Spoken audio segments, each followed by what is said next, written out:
Good morning. I'm doing a little project today. Let me just open this up here. And so I have,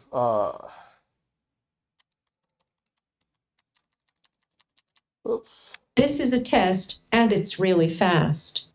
So I've been complaining and moaning about how Google's text to search has become really slow. There's so much latency. So you ask it to read something and it takes 30 seconds before it starts speaking. Well, this is no good. You can't use this on a regular basis. And so what does that leave you? If you can't go out to the cloud for something because it's slow, then what do you have for text to speech? Well, you've got Festival, and those voices just sound awful. So I've been playing around with something called espnet, which actually does speech synthesis using deep learning. So there are models for this. And the model that I'm using is, well, let me open another one of these up, split horizontally, and let's zoom in on this one here. And let's see where we are.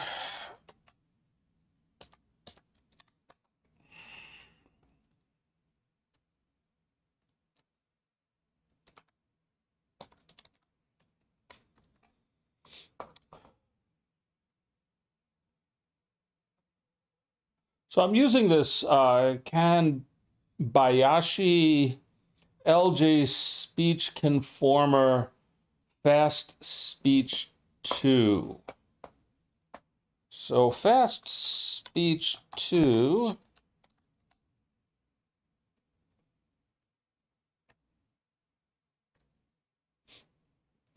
this is a fast and high quality end-to-end text-to-speech. That means that it doesn't get broken up into phonemes first. It goes from text directly to MEL spectrum files. And then I'm also using this LJ Speech Full Band melgan.v2. This is another model. So there are two deep learning models involved. And this is, again, generative adversarial network that takes the MEL spectrum file and turns it into audio.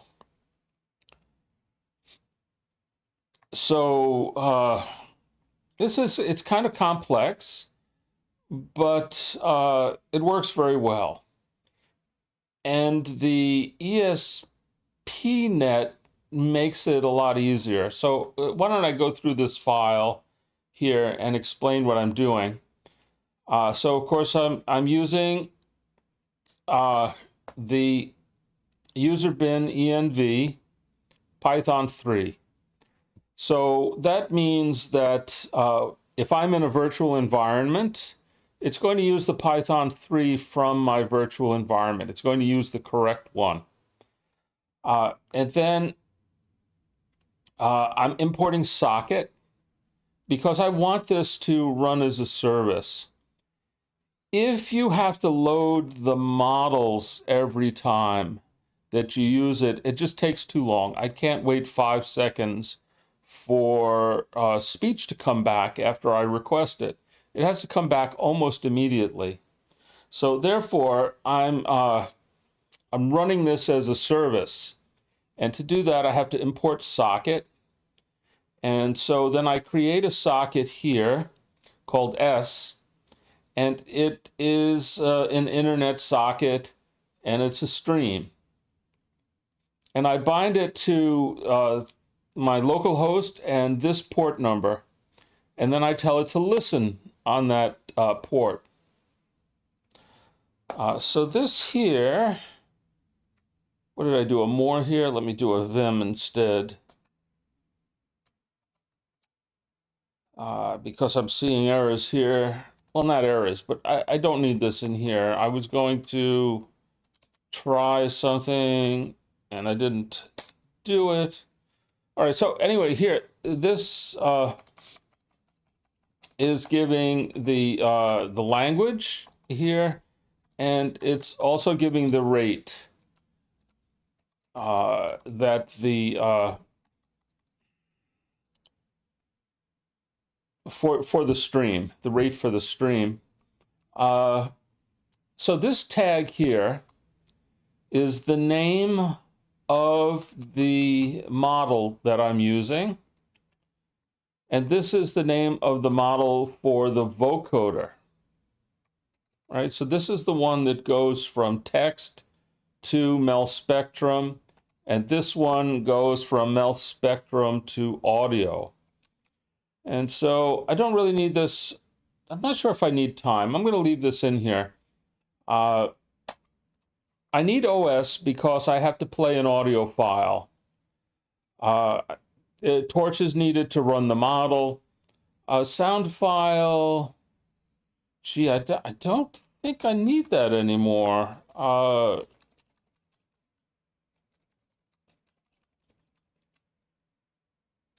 I'm going to, let me search for SF here, and then just see if there's another one down here. SF.write. Yeah, I need it. Okay, so I am using the sound file to write out the wave file.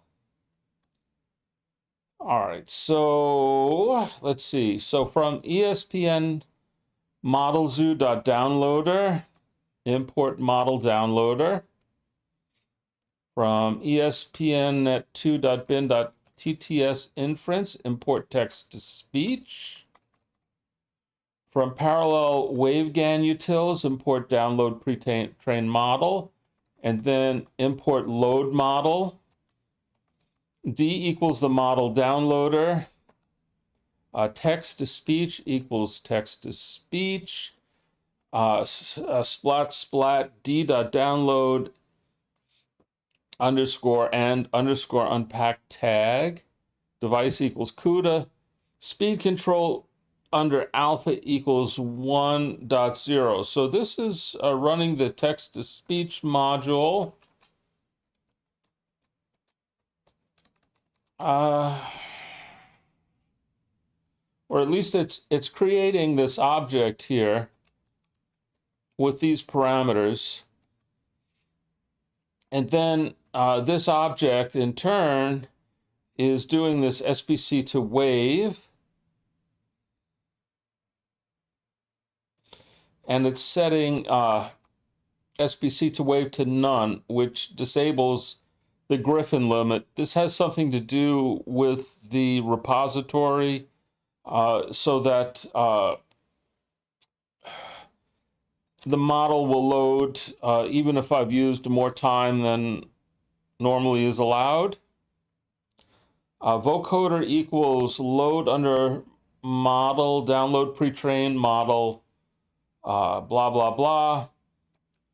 All right, so these where we're loading the model here, it's going to download it from, oh, what's that repository called? It's a repository in Europe that's run by CERN. I don't remember the name of it right offhand, but once you download it, it gets cached, and this function will not download it again. It will just load it. So this is socket stuff here. So while true, the connection here is going to be accepting, actually it's accepting bytes, and then it's going to get stuck into this data variable.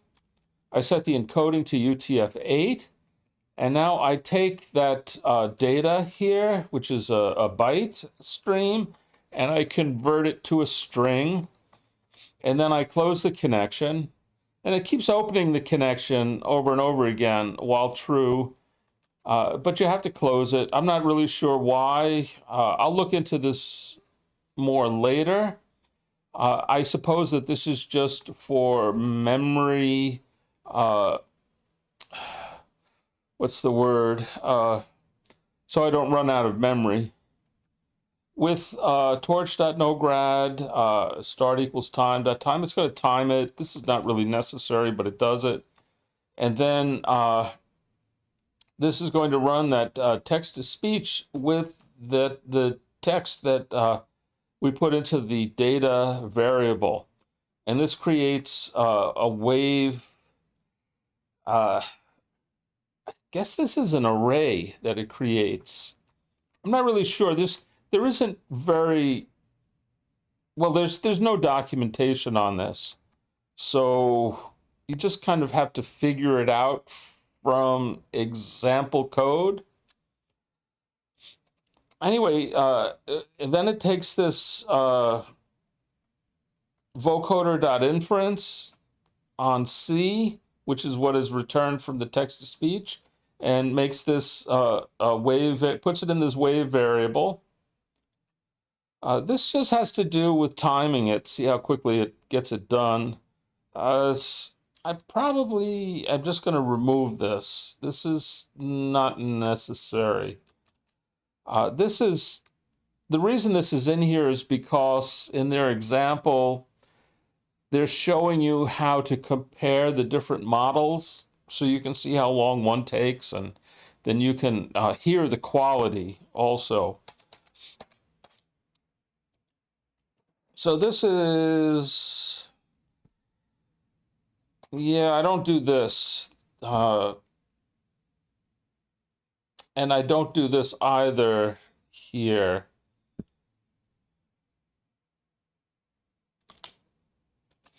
So we're going to listen to the generated samples here, and we do that by writing this out2.wave file, and we use this wave.view minus 1.cpu.numpy.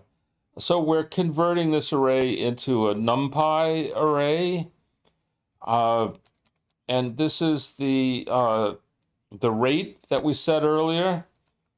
And then PCM under 16 is, I guess, the type of wave file. I don't know. I don't know enough about wave files. 16 track or something. I'm not sure what that means. File equals out2.wave. And then this is why we imported OS, so we could use aplay to play the file. I don't need that either. So here we go. And can exit from this. So over here, I'm running that, it probably was not a good idea for me to edit that file while it was running. So I'll just start it up again. It probably hasn't closed the port yet. No, it has, so that's fine. So once this is running now as a service on that port, and I should be able to see it if I do a netstat here. You can see this is running. It's listening, and then that means that I can send it a string. This is a test, and it's really fast. All right, so the first time that it ran, it took a little while to load, but This is a test, and it's really the fast. second time you send text to This it, is a test, and it's really fast. the second time you send text to it, it's much faster. So in other words, it has everything set up. It runs all of the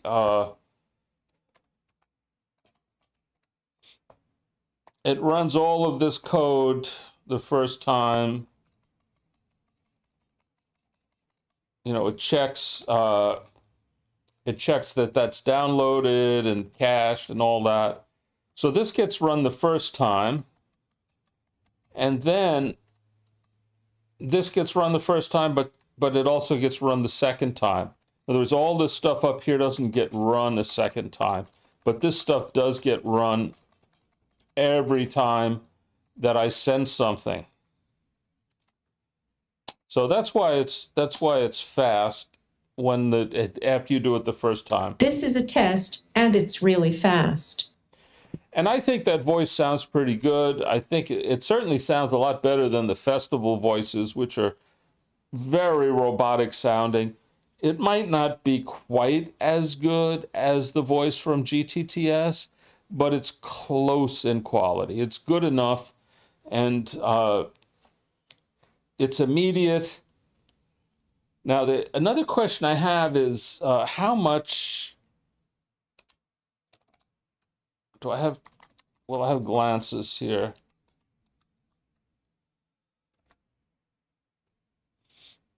So how much memory and CPU is this using? Let me zoom this terminal so I can see it and just do that.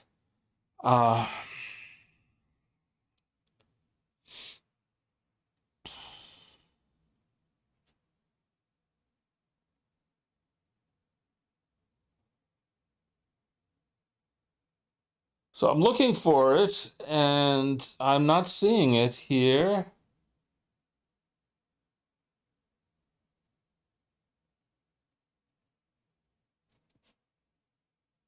Well, I've got 32 gig of memory and I'm using 42%. So that tells me that this process is grabbing a lot of memory. If I could find, maybe this is it here, this Python 3 guy here. That's not the one. Where is it? Python 3 terminal emulator.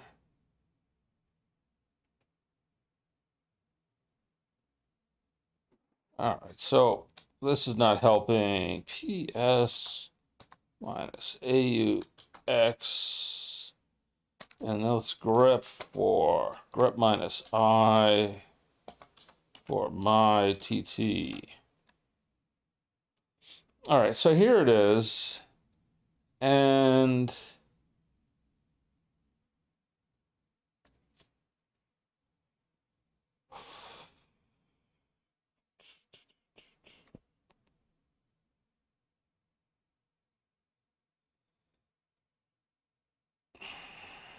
is this the memory that it's grabbing here? That can't be right.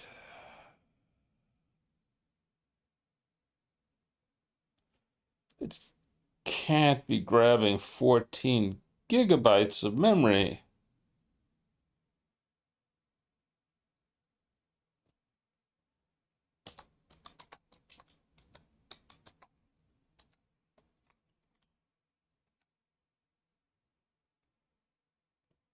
Well, that does seem to be, let's see. So we get the user and the process ID, and then the percent of CPU, and then the percent of memory. So I don't know what this VSZ and RSS are.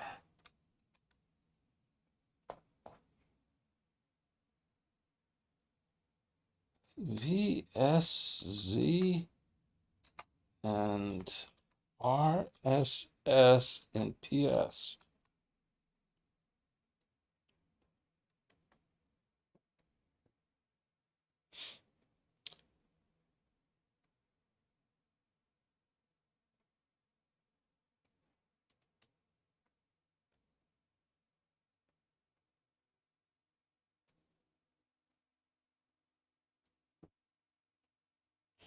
All right, so RSS is the amount of memory that's currently used.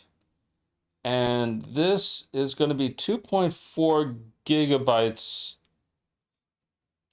of memory. So that's grabbing quite a lot of memory for this process, but it is using two neural networks. So in order to run this quickly, it has to load those into memory.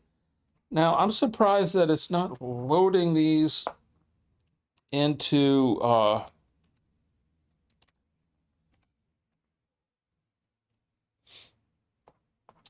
right, so here we see that this is grabbing 1.2 gigabytes of my GPU's memory, and that's quite a lot. So even though the service is pretty good, it's grabbing a lot of resources. So it may be that if I want to run my own service for this, maybe I should be putting this onto a Raspberry Pi and running it there so that I'm freeing up. Well, the thing is, will it run quickly enough on a Raspberry Pi, because it doesn't have a GPU? So I have to think about this, but I think this is a very interesting project, and I hope you find it interesting also. Let me just quit from here, and then let's see, let me restore all the terminals here, and then I can exit from this one.